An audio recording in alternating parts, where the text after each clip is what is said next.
ਸਤਿ ਸ਼੍ਰੀ ਅਕਾਲ ਜੀ ਤੁਹਾਨੂੰ ਸਾਰਿਆਂ ਨੂੰ। ਮੈਂ ਪਲਵਿੰਦਰ ਕੌਰ। ਅੱਜ ਅਸੀਂ ਮੂੰਗੀ ਦੀਆਂ ਪਿੰਨੀਆਂ ਬਣਾ ਕੇ ਤਿਆਰ ਕਰਾਂਗੇ। ਤੇ ਇਹ ਗਰਮੀ ਦੇ ਵਿੱਚ ਮੂੰਗੀ ਜਿਹੜੀ ਹੈ ਠੰਡੀ ਹੁੰਦੀ ਆ ਤੇ ਇਹਦੀਆਂ ਪਿੰਨੀਆਂ ਆਪਣੇ ਸਰੀਰ ਵਾਸਤੇ ਬਹੁਤ ਵਧੀਆ ਆ, ਸਰੀਰ ਨੂੰ ਤੰਦਰੁਸਤੀ ਰੱਖਦੀਆਂ ਆ।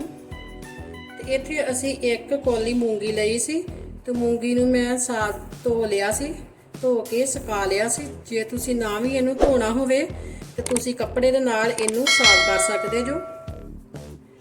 ਇੱਕ ਕੌਲੀ ਪਾਵਾਂਗੇ ਆਪਾਂ ਭੁੱਜੇ ਹੋਏ ਛੋਲਿਆਂ ਦੀ ਤੇ ਇੱਕ ਕੌਲੀ ਲਿਆ ਸੀ ਆਪਾਂ ਦੇਸੀ ਘਿਓ। ਦੇਸੀ ਘਿਓ ਆਪਾਂ ਵੱਧ ਘੱਟ ਵੀ ਕਰ ਸਕਦੇ ਹਾਂ। ਤੇ ਇੱਥੇ ਅਸੀਂ ਪਾਵਾਂਗੇ ਧਾਗੇ ਵਾਲੀ ਮਿਸ਼ਰੀ। ਧਾਗੇ ਵਾਲੀ ਮਿਸ਼ਰੀ ਜਿਹੜੀ ਹੈ ਠੰਡੀ ਹੁੰਦੀ ਹੈ। ਇਹ ਆਮ ਸਾਰੀਆਂ ਦੁਕਾਨਾਂ ਤੋਂ ਧਾਗੇ ਵਾਲੀ ਮਿਸ਼ਰੀ ਮਿਲ ਜਾਂਦੀ ਹੈ। ਤੇ ਇੱਥੇ ਅਸੀਂ ਪਾਵਾਂਗੇ ਬਦਾਮ। ਤੇ ਇਹ ਫਰੂਟ ਵੀ ਤੁਸੀਂ ਆਪਣੇ ਹਿਸਾਬ ਨਾਲ ਜੋ ਵੀ ਤੁਹਾਨੂੰ ਚੰਗਾ ਲੱਗੇ ਫਰੂਟ ਤੁਸੀਂ ਉਹ ਹੀ ਡਰਾਈ ਫਰੂਟ ਲੈ ਸਕਦੇ ਜੋ। ਤੇ ਇੱਥੇ ਲਏ ਸੀ ਅਸੀਂ ਮਗਜ਼ ਤੇ ਇਹ ਪਾਵਾਂਗੇ ਆਪਾਂ ਲਾਚੀਆਂ ਦਾ ਪਾਊਡਰ ਸੀ। ਤੇ ਇੱਧਰ ਪਾਵਾਂਗੇ ਆਪਾਂ ਖਸਖਾਸ। ਤੇ ਖਸਖਾਸ ਤੁਸੀਂ ਪਾਉਣਾ ਚਾਹੋ ਤੇ ਪਾ ਸਕਦੇ, ਨਹੀਂ ਤੇ ਇਹਨੂੰ ਤੁਸੀਂ ਸਕਿਪ ਕਰ ਸਕਦੇ ਜੋ। ਗੈਸ ਉੱਪਰ ਆਪਾਂ ਕੜਾਈ ਰੱਖ ਲਈ ਸੀ। ਕੜਾਈ ਦੇ ਵਿੱਚ ਅਸੀਂ ਮੂੰਗੀ ਪਾ ਦੇਵਾਂਗੇ।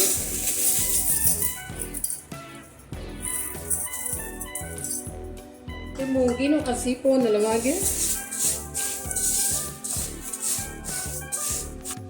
ਮੂੰਗੀ ਨੂੰ ਅਸੀਂ ਭੁੰਨ ਲਿਆ ਸੀ ਤੇ ਮੂੰਗੀ ਜਿਹੜੀ ਹੈ ਬਰਾਊਨ ਹੋ ਗਈ ਆ।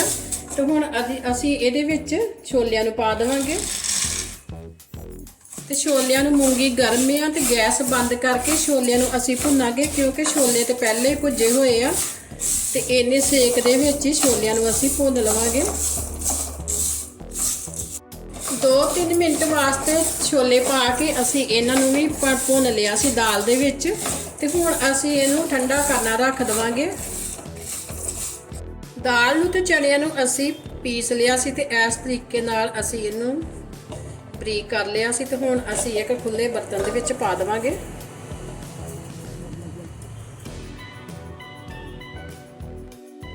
ਸਾਰੀ ਦਾਲ ਨੂੰ ਅਸੀਂ ਪੀਸ ਕੇ ਤਿਆਰ ਕਰ ਲਿਆ ਸੀ। ਹੁਣ ਅਸੀਂ ਕੜਾਈ ਦੇ ਵਿੱਚ 2 ਚਮਚੇ ਘਿਓ ਪਾ ਦੇਵਾਂਗੇ। ਘਿਓ ਗਰਮ ਹੋ ਗਿਆ। ਹੁਣ ਅਸੀਂ ਇਹਦੇ ਵਿੱਚ ਦਾਲ ਤੇ ਜਿਹੜੇ ਚਨੇ ਭੁੰਨੇ ਸੀ ਉਹਨਾਂ ਨੂੰ ਵਿੱਚ ਪਾ ਦੇਵਾਂਗੇ। ਤੇ ਹੁਣ ਇਹਨਾਂ ਨੂੰ ਅਸੀਂ ਥੋੜੀ ਦੇਰ ਵਾਸਤੇ ਘਿਓ ਦੇ ਵਿੱਚ ਭੁੰਨ ਲਵਾਂਗੇ, ਕਿਉਂਕਿ ਆਪਾਂ ਇਹਨਾਂ ਨੂੰ ਜ਼ਿਆਦਾ ਨਹੀਂਗਾ ਭੁੰਨਣਾ। ਅਸੀਂ ਦਾਲ ਤੇ ਪਹਿਲੇ ਭੁੰਨੀ ਸੀ। ਤੇ ਜਿਹੜੇ ਅਸੀਂ ਛੋਲੇ ਪਾਏ ਸੀ ਉਹ ਸ਼ੂਗਰ ਵਾਸਤੇ ਬਹੁਤ ਵਧੀਆ। ਤੇ ਕਈ ਤੇ ਵਿੱਚ ਆਟਾ ਵੀ ਪਾ ਲੈਂਦੇ ਤੇ ਪਰ ਜਿਹੜੇ ਛੋਲੇ ਪਾਈ ਦੇ ਉਹ ਬਹੁਤ ਵਧੀਆ ਹੁੰਦੇ ਆ ਸ਼ੂਗਰ ਦੇ ਮਰੀਜ਼ਾਂ ਵਾਸਤੇ ਵੀ। 4-5 ਮਿੰਟ ਮੈਂ ਇਹਨੂੰ ਆਟੇ ਨੂੰ ਭੁੰਨ ਲਿਆ ਸੀ। ਤੇ ਹੁਣ ਅਸੀਂ ਇਹਦੇ ਵਿੱਚ ਪਾ ਦੇਵਾਂਗੇ ਮਗਜ਼। ਤੇ ਮਗਜ਼ ਵੀ ਨਾਲ ਹੀ ਇਹਦੇ ਭੁੱਜ ਜਾਣਗੇ। ਤੇ ਹੁਣ ਅਸੀਂ ਇੱਥੇ ਬਦਾਮਾਂ ਨੂੰ ਕੱਟ ਲਿਆ ਸੀ ਤੇ ਬਦਾਮ ਪਾ ਦੇਵਾਂਗੇ। ਤੇ ਇਹ ਜਿਹੜਾ ਆਪਾਂ ਡਰਾਈ ਫਰੂਟ ਭੁੰਨਿਆ ਨਹੀਂ ਸੀ ਤੇ ਇਹ ਨਾਲ ਹੀ ਭੁੱਜ ਜਾਏਗਾ। ਤੇ ਇੱਥੇ ਖਸਖਾਸ ਤੇ ਲਾਚੀ ਪਾਊਡਰ ਇਹ ਸਾਰੀਆਂ ਚੀਜ਼ਾਂ ਪਾ ਕੇ ਅਸੀਂ ਇਹਨੂੰ 5 ਮਿੰਟ ਵਾਸਤੇ ਫਿਰ ਇਹਨਾਂ ਨੂੰ ਭੁੰਨ ਲਵਾਂਗੇ। 4 ਤੋਂ 5 ਮਿੰਟ ਹੋ ਗਏ ਸੀ ਮੈਨੂੰ ਇਹਨੂੰ ਦਾਲ ਨੂੰ ਭੁੰਨਦਿਆਂ। ਤੇ ਜਿਹੜੇ ਵਿੱਚ ਅਸੀਂ ਡਰਾਈ ਫਰੂਟ ਪਾਇਆ ਸੀ ਉਹ ਵੀ ਬਹੁਤ ਵਧੀਆ ਇਹਦੇ ਵਿੱਚ ਭੁੰਨ ਹੋ ਗਿਆ। ਤੇ ਜੇ ਤੁਹਾਨੂੰ ਮੇਰੇ ਮੂੰਗੀ ਬਣਾਉਣ ਦੀ ਵੀਡੀਓ ਵਧੀਆ ਲੱਗੀ ਤਾਂ ਲਾਈਕ ਜ਼ਰੂਰ ਕਰ ਦਿਆ ਕਰੋ ਵੀ, ਤੇ ਬੈਲ ਦਾ ਬਟਨ ਜ਼ਰੂਰ ਦਬਾ ਦਿਆ ਕਰੋ। ਤੇ ਹੁਣ ਅਸੀਂ ਇਹਦੇ ਖੰਡ ਨੂੰ ਅਸੀਂ ਮਿਸ਼ਰੀ ਨੂੰ ਪੀਸ ਲਿਆ ਸੀ ਤੇ ਹੁਣ ਆਪਾਂ ਬਰੀਕ ਕਰ ਲਈ ਸੀ। ਤੇ ਜੇ ਤੁਸੀਂ ਮਿਸ਼ਰੀ ਨਾ ਪਾਉਣੀ ਹੋਵੇ ਤੁਸੀਂ ਬਰੀਕ ਖੰਡ ਵੀ ਕਰਕੇ ਪਾ ਸਕਦੇ ਜੋ। ਤੇ ਮਿਸ਼ਰੀ ਜਿਹੜੀ ਉਹ ਠੰਡੀ ਹੁੰਦੀ ਆ, ਇਸ ਕਰਕੇ ਜਿਹੜੀ ਮੂੰਗੀ ਉਹ ਵੀ ਠੰਡੀ ਹੁੰਦੀ, ਮਿਸ਼ਰੀ ਵੀ ਠੰਡੀ ਹੁੰਦੀ ਆ। ਤੇ ਹੁਣ ਅਸੀਂ ਇਹਦੇ ਵਿੱਚ ਘਿਓ ਪਾ ਦੇਵਾਂਗੇ। ਘਿਓ ਪਾ ਕੇ ਅਸੀਂ ਮਿਕਸ ਕਰ ਦੇਵਾਂਗੇ।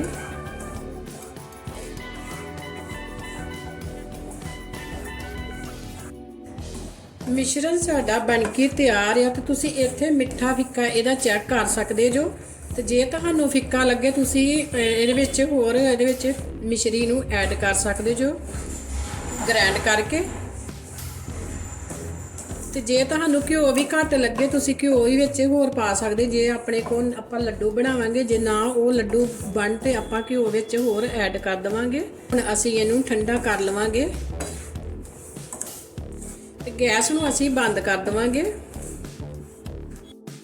ਮਿਸ਼ਰਣ ਨੂੰ ਅਸੀਂ ਠੰਡਾ ਕਰ ਲਿਆ ਸੀ। ਠੰਡਾ ਅਸੀਂ ਓਨਾ ਕਰਾਂਗੇ ਜਿੰਨੇ ਕ ਆਪਣੇ ਹੱਥ ਲੱਗ ਜੇ ਇਹਨੂੰ, ਆਪਣੇ ਲੱਡੂ ਵੱਟ ਕੇ ਤਿਆਰ ਹੋ ਜਾਣ। ਜ਼ਿਆਦਾ ਗਰਮ 'ਚ ਤੇ ਹੱਥਾਂ 'ਚ ਫੜਿਆ ਨਹੀਂ ਜਾਣਾ ਤੇ ਆਪਾਂ ਇਹਨੂੰ ਕੋਸਾ ਜਿਹਾ ਰੱਖਾਂਗੇ, ਜਿਹੜੇ ਆਪਣੇ ਕੋਲ ਲੱਡੂ ਇਹਦੇ ਪਿੰਨੀਆਂ ਬਣ ਸਕਣ। ਤੇ ਪਿੰਨੀਆਂ ਦਾ ਸਾਈਜ਼ ਆਪਾਂ ਆਪਣੇ ਮਨਪਸੰਦ ਨਾਲ ਵੱਡਾ ਛੋਟਾ ਵੀ ਕਰ ਸਕਦੇ ਹਾਂ, ਜਿੱਡੀਆਂ ਆਪਾਂ ਨੂੰ ਪਸੰਦ ਲੱਗਣ। ਤੇ ਆਹ ਦੇਖ ਸਕਦੇ ਤੁਸੀਂ, ਇਸ ਤਰ੍ਹਾਂ ਦੀਆਂ ਆਪਾਂ ਗੋਲ ਦੀਆਂ ਪਿੰਨੀਆਂ ਬਣਾ ਲਵਾਂਗੇ। ਇੱਥੇ ਅਸੀਂ ਸਾਰੇ ਲੱਡੂ ਬਣਾ ਲਏ ਸੀ ਤੇ ਅਸੀਂ ਹੁਣ ਇੱਕ ਥਾਲੀ ਦੇ ਵਿੱਚ ਰੱਖਦੇ ਜਾਵਾਂਗੇ। ਤੇ ਇਹ ਬਹੁਤ ਵਧੀਆ ਲੱਡੂ ਆਪਣੇ ਬਣ ਕੇ ਤਿਆਰ ਹੋਏ ਆ।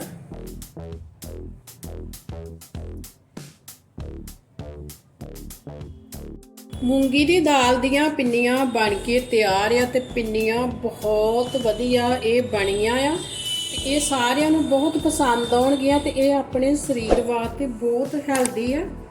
ਤੇ ਜੇ ਤੁਹਾਨੂੰ ਪਿੰਨੀਆਂ ਦੀ ਵੀਡੀਓ ਵਧੀਆ ਲੱਗੀ ਤਾਂ ਲਾਈਕ ਸ਼ੇਅਰ ਕਮੈਂਟ ਜ਼ਰੂਰ ਕਰ ਦਿਆ ਕਰੋ ਜੀ। ਚੈਨਲ ਨੂੰ ਸਬਸਕ੍ਰਾਈਬ ਕਰ ਦਿਆ ਕਰੋ ਤੇ ਵੀਡੀਓ ਵੇਖਣ ਦਾ ਬਹੁਤ ਬਹੁਤ ਧੰਨਵਾਦ ਜੀ। ਸਤਿ ਸ਼੍ਰੀ ਅਕਾਲ ਜੀ।